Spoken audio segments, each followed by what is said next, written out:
988大人物有我紅紅兒。咁由於我呢個性格咧，令我咧就迅速就係撈嘢，哇就更加陷入我最大罪啦。咁我撈嘢咧，我個人個心胸係非常之大嘅，我走咗去撈毒品喎。咁毒品咧點解令我哇犯下滔天罪行咧？因為你頭先都提過跛豪啦。70年代中香港出現一個 ICAC， 佢哋全部走佬啊嘛。但係當時我一個唔使走啊嘛。哇！我就喺嗰度犯下滔天罪行，我就運咗好多毒品去世界各地啦。咁呢個就令我一生咧，哇就慘啦。所以變咗我個人生咧40事情咧，我非常之開心。因為嗰時乜都有，權力最大，錢最多，靚嘅女人係最靚嘅，全部唔係明星，唔係就係 model 係咪最靚？但係40後就陷入人生非常之慘啦，非常之痛苦啊！因為我就係去做毒品啊嘛，做得大個頭啊。到我40歲咧，有一日行出街，我驚醒，哇！我睇到咁多人喺度食白粉，我即刻驚醒，哇！我係呢個世界魔頭嚟嘅。我一個人害咗世界咁多人，咁你知唔知咧？啲白粉個傷害幾大啊？一個人食咗白粉，佢一生都玩完。一家人啊，有個食啊，佢一家都受害，佢一定妻離子散嘅。呢啲係你哋睇到表面嗰度禍害啊。其實最深層嘅禍害，毒品殺人無數嘅。你知唔知喺呢個世界有2件事令殺人最多？一個就係賭錢。一個就係毒品，好多人為咗呢2件事咧去綁架、去打劫、去搶嘢、去殺人，全部都係為呢2樣嘢起噶。但係嗰陣時你係最大嘅莊家喎。係啊，咁所以咧我諗，哇！我呢10年我殺咗幾多人啊？所以咧我就非常之自責啦，我即刻結束毒品生意。但係結束已經遲咗啦，因為嗰時害得人太多啦，所以就陷入咧非常痛苦啦，即係非常之良心責備嘅。OK， 我都同你講，我係雙面性格，一方面係好善良噶嘛，咁我有善良嘅一面噶嘛，所以我發現，哇！我害咁多人，我係咪好良心自責？好良心自責，後嚟咧好快就屈出一個非常嚴重嘅抑鬱病啊！個抑鬱病啊，陷入好慘噶，因為抑鬱病到後期係完全瞓唔到覺噶。而家俾你1個禮拜都瞓唔到覺，你都好慘啊！你長期瞓唔到覺，幾慘？焦慮啊、自責啊，定係因為你自責啊嘛，自責，而且我自責係屈喺入邊嘅，冇同人講嘅。因為你同啲黑社會講話，我做雙挑你嘅事，良心自責，佢笑你以為你偽君子嚟噶嘛？佢點會理解？係因為我嘅出生同佢哋唔同啊嘛，佢哋全部係啲貧窮家庭出嚟啊嘛。佢自細就係亡命徒，即係。佢個價值觀有錢就得噶啦，因為冇錢就冇命啊嘛。佢咁鬼窮，但我唔同啊嘛，我真係太子嘅，我有良知噶嘛，我識好多嘢噶嘛。你我明白嗰陣時你會我識分辨好多是非噶嘛，係咪？但係嗰陣時有冇同屋企人講過呢樣嘢啊？嗰陣時已經成家立室定係？係啦，自責嗰陣時梗係成家啦，成家立室咗啦。OK， 有小朋友未啊？係啊，我都唔敢俾我屋企人知道我去賣白粉去咁多地方害咁多人啦。咁啊等佢哋又唔安樂。但係佢哋知你做咩工噶嘛？應該會。佢知我係行黑社，但係出邊啲人咧就好崇拜我，收分聽翻嚟，係咪佢哋好開心嘅？OK， 即係話我好義氣啊，成我幫到無數人嘅。佢聽話係好嘅一面噶嘛，但係販毒呢樣嘢就冇講過嘅，冇講嘅。佢知我做唔知做咁大嘅。但係嗰陣時小朋友幾歲啊？小朋友幾歲啊？有小朋友未啊？嗰陣時有細路未？幾歲啊？佢哋嗰陣時我啊嗰時幾歲咯？幾歲到 ？OK，有冇試過你嘅小朋友問你，爹哋啊，你做咩工噶？冇噶。我咧，由於我知道咧。所有嘅大哥咧，個仔女都係步佢後塵嘅，因為仔女嗰啲大哥都係前呼後擁噶嘛。啲細路哥由細睇到佢老豆前呼後擁，一定好崇拜佢老豆，一定走翻佢條路。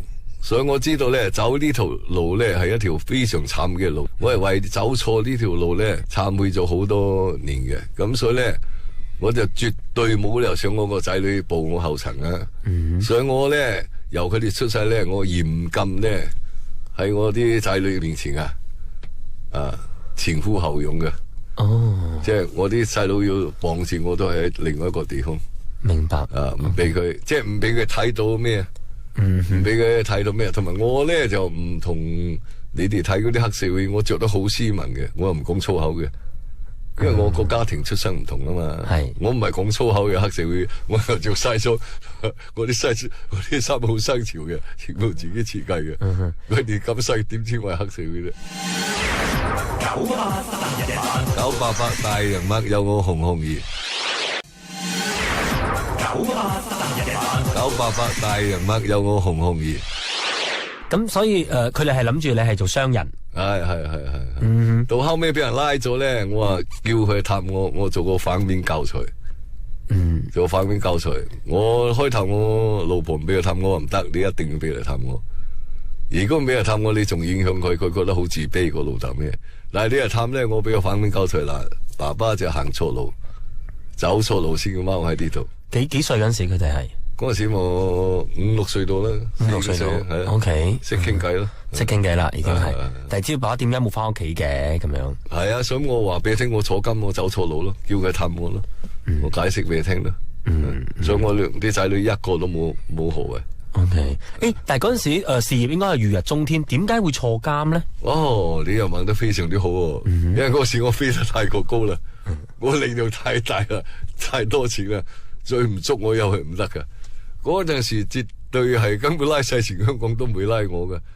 嗰陣時係英國嘅殖民地啊，有班鬼佬去查佢做好高官嘅，好高官去查我個夜總會啊，我好嬲啊，就喺嗰度羞辱佢，今日同佢嘈啊，跟住同佢因為佢查我牌，我嗰陣時太過年少氣盛啊，我話你咁大膽嘅查我牌，要殺佢哋啊，俾佢收到風啊，要殺佢哋啊！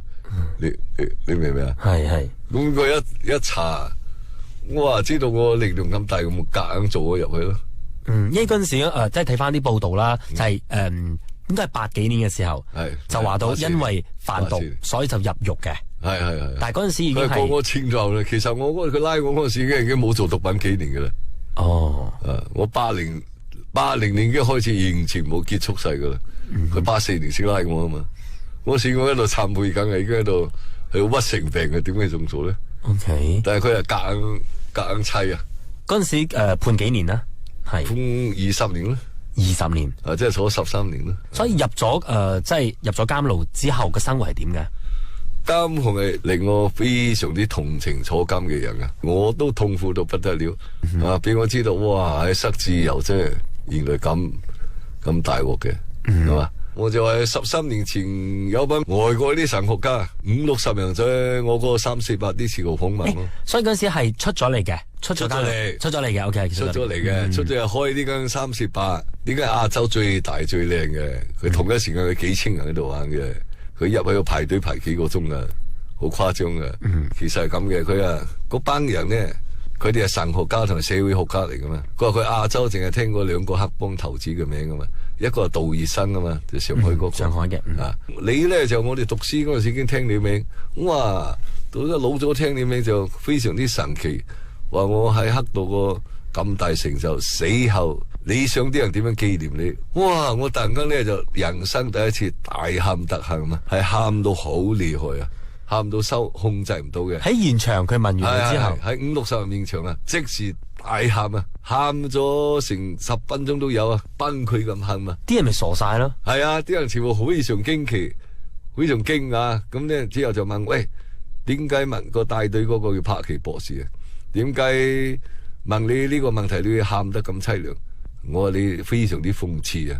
我係狗熊嚟噶，唔係英雄啊！英雄先有人紀念，狗熊點解有人紀念？我話你知唔知我在生害咗幾多人？我話我害咁多人，我已經為走錯呢條路，我已經痛苦咗好多年啦。因為我已經失明咗好多年，自責好多年噶嘛。我已經自責咗咁多年，你咁勁唔敢諷刺，仲想問我咧？啲人點樣紀念我噃？我話你知唔知我係過街老師嚟嘅？我出街着西裝唔敢俾人知我係大哥嚟噶，因為我以行錯呢度係我個恥辱嚟噶。你仲掉尖頭，我個恥辱你又當我羞辱，當咗話係我個榮耀，即係話去紀念你。我話咁我為走錯條路非常之傷心咯。因為我話我點解咁傷心？我相信用我個智慧，如果唔係走咗錯路，係走咗好嗰條路，我一定可以幫到好多人，一定喺正光方面有成就。但可惜咧，我用我個智慧走咗害人嘅路，咁就大件事啦。988大人物有我洪洪儀。